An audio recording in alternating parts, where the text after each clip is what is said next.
Welcome back to Aspect of the Day. Today we've got a real banger for you.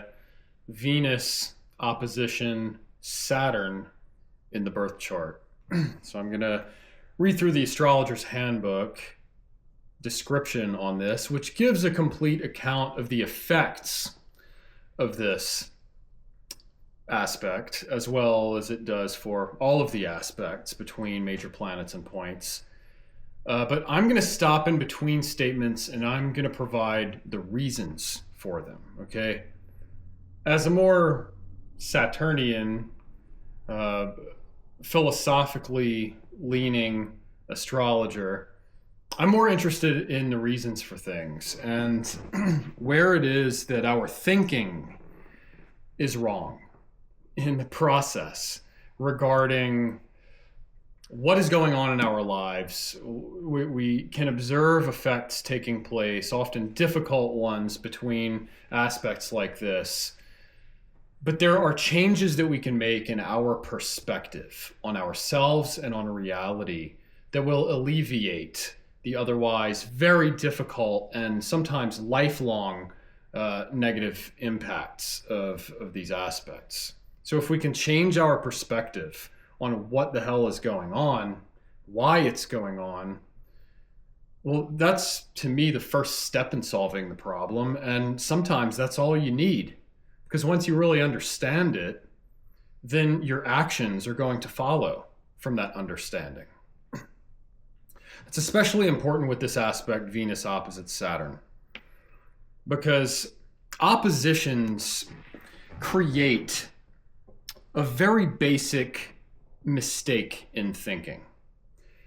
They create what's called a dualistic concept, a dualistic way of pitting the two planets against one another. It has to be this one or that one. It's black or white. I identify with this one, but I hate that one.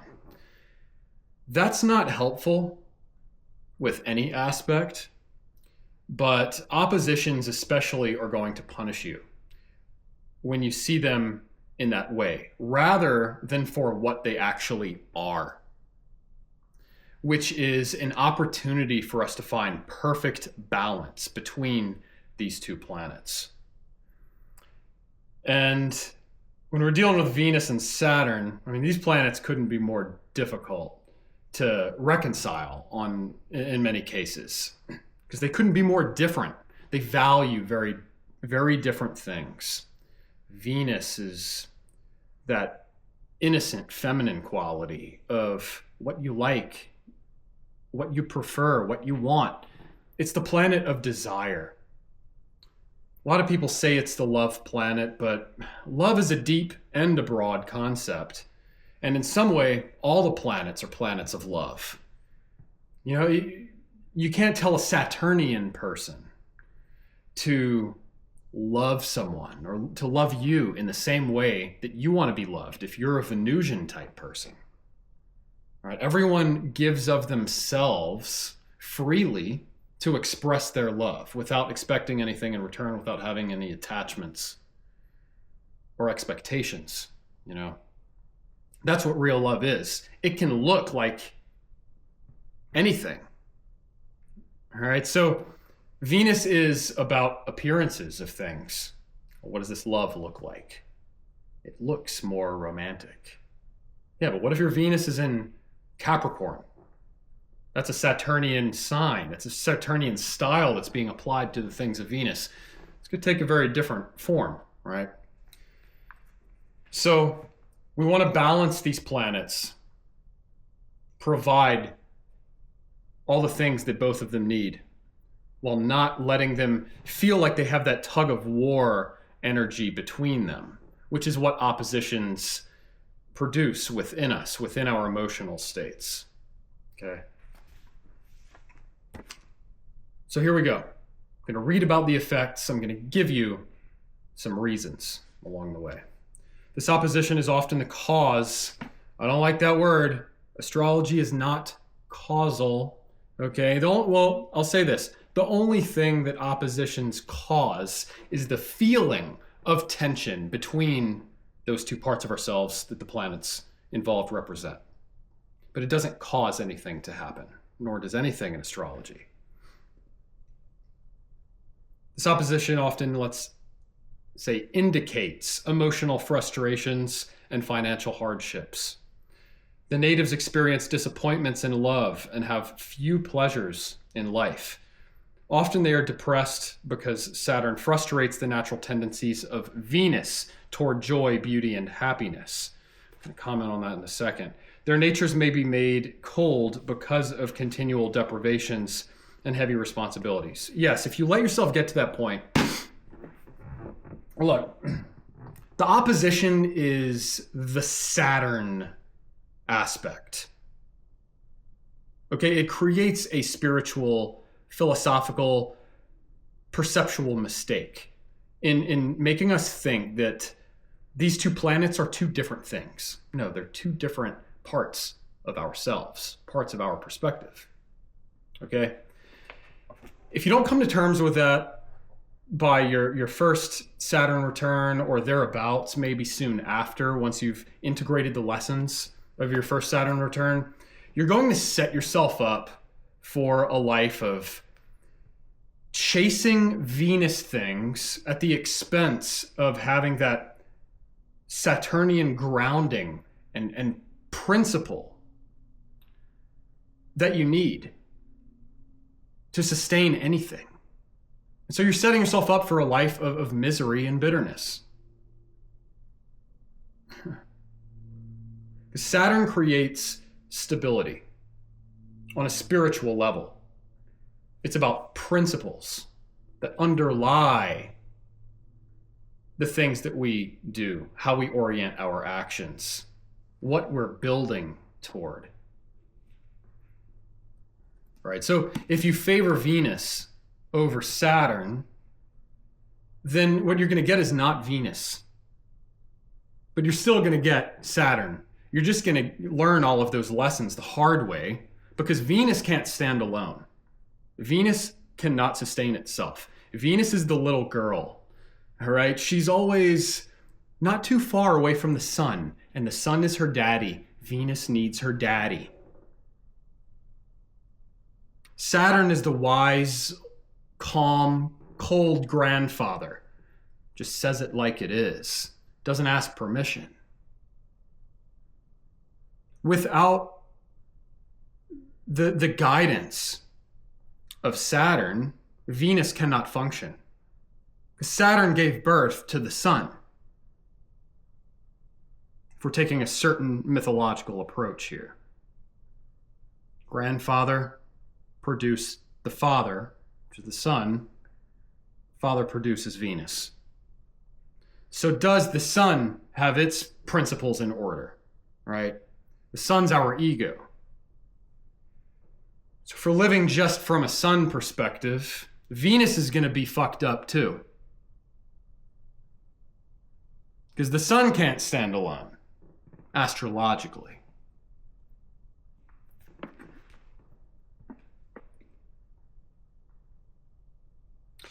So what's happening here is the native is siding with Venus. So then they don't get Venus because they're living from a state of desire. So they're perpetually disappointed because they don't understand how life works. She's just a lost little girl looking for her daddy, right? The last thing she wants is her grandfather coming in with the truth and telling her like it's got to be. All right. This opposition often indicates an unhappy marriage in which the spouse is unresponsive, unfortunate and poor, harsh and dictatorial. Much older than the native. The marriage may be based on financial considerations only with lack of any love. Okay. Yes, this is an effect. All right. Venus, little girl, is going to latch on to Saturnian type figures for the material benefits that Saturn can provide, because Saturn isn't materialistic on its own, but it has the capability of producing material goods because it's mature. Saturn's integrated all these different areas of life. to sustain life itself. That's what Saturn's all about. It's the big picture, long term, beyond this life and the next, and through the millennia. That's what Saturn seeks to build. That is not comprehensible by Venus. Venus needs to see real world, tangible examples. And not just that, not just of an intellectual sort, but of a sort that makes her feel the way that she wants to feel, that gives her what she wants, but also expresses why. And that often involves taking things away, not giving her what she wants. It's very important for an immature Venusian to not get what they want when they don't have Saturn integrated into their personality. So it's going to be an unhappy marriage because it's not based on the love that they want. They don't actually have the real love. They're naturally going to incline themselves toward more mature Saturnian types because, in fact, it's their Saturn in this aspect of their chart that's being neglected. So something has to fill that void, being a Venusian type or someone who's focusing more on Venus consciously and trying to get the Venus things within this opposition rather than Saturn things is going to naturally attract what is necessary for that polarity to exist and function properly. And that's Saturn. So in chasing Venus, you end up getting Saturn. Oh, what a disappointment. It's your own fault for not seeing clearly. All right. This aspect can also indicate financial difficulties with regard to employment, since the natives are likely to have jobs that they do not enjoy or which do not pay well. Their employers may be miserly, that's a weird word, and selfish. They're going to have problems with authority. They're going to attach themselves to the same kinds of employers and bosses that they do in romantic relationships, right? Saturnian people, but often, because like attracts like, we roughly attract those who are just as emotionally fucked up as we are. This person is going to attract business bosses, employers, who are just as immature as they are. Saturnian types, but lacking in the integrated personality and maturity that they have, that they possess. What a nightmare for an immature Venus to attach to an immature Saturn. I mean, talk about like recipe for disaster and long-term deep-seated misery and bitterness about everything in life. In some way, between Venus and Saturn, you have like the most specific, right?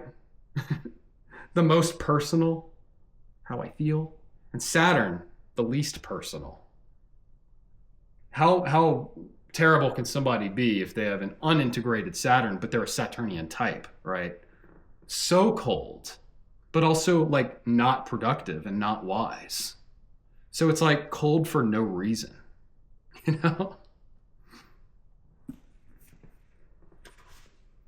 Often the natives are misunderstood by their friends, or else their friends are a great deal older than they are. Again, in the realm of friendship, the Venusian-oriented person in this situation is going to attract Saturn, an unintegrated Saturn. But you could be a Saturnian type with this aspect. Okay, I know I've talked a lot about the converse here, and that is the more common scenario. But you could be a Saturnian type here. And you haven't integrated any Venus. So in terms of Saturn things, you might know what you're talking about, but you're hopelessly unlikable. Right? Venus is all about being likable in one way or another, being loved, feeling good, getting good things, getting paid. People don't want to pay you. They don't want to work with you if you don't have a fairly well integrated Venus. So Saturn can't build the long-term foundation that it seeks to without Venus. Because Venus has to kind of, fill the house. Fill the house with furniture and art and aesthetic things, all right? Things that provide comfort and pleasure.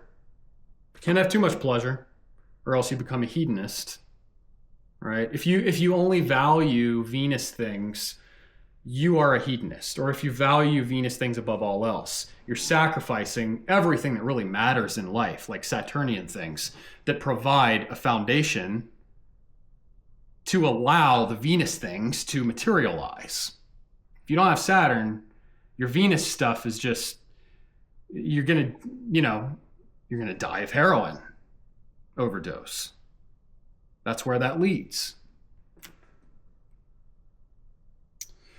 This opposition can also make it difficult to relate to the public at large and does not favor popularity because the natives always appear to be so reserved, right? So when you go out in public with this opposition, you can't hide the fact that you have this tension between these two fundamentally different value systems doing battle within you. And if you're an unintegrated Saturn, you're not, even if you're very heavily Venusian and people in your inner circle see that and appreciate that, the public is going to hold you accountable and reveal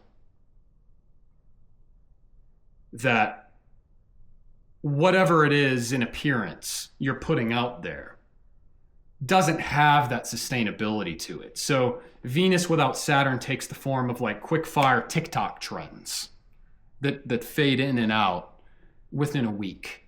That's Venus as expressed in social media without Saturn. Saturn doesn't even know what the fuck TikTok is.